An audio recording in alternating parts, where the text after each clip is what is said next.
ஒரு பசுமை நிறைந்த காட்டுக்குள் ஒரு அழகான சின்ன முயல் இருந்தது. அது தாவி தாவி மழையில் குளிக்கவும் பூக்களுடன் விளையாடவும் விரும்பியது.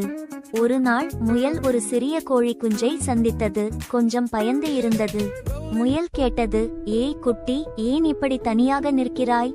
கோழி குஞ்சு, என் அம்மாவை தேடி வந்தேன், ஆனால் வழியை தொலைத்துவிட்டேன். முயல், ஐயோ கவலைப்படாதே, நான் உனக்கு உதவுகிறேன். நாம் ஒன்றாக அம்மாவை தேடலாம்.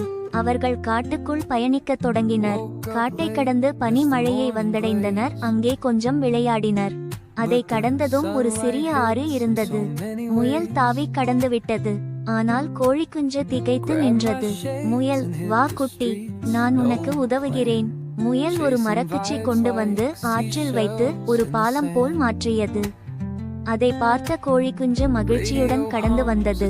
சிறிது நேரத்திற்கு பிறகு இரவு ஆகிவிட்டது. பசியும் எடுத்தது. மரத்தடியில் அமர்ந்து பழங்களை சாப்பிட்டனர். இரவில் தூங்கிவிட்டு காலையில் மீண்டும் பயணித்தனர். ஒரு வழியாக அவர்கள் கோழி குஞ்சின் அம்மாவை கண்டுபிடித்தனர். கோழி குஞ்சும் அதன் அம்மாவும் முயலுக்கு நன்றி சொன்னார்கள்.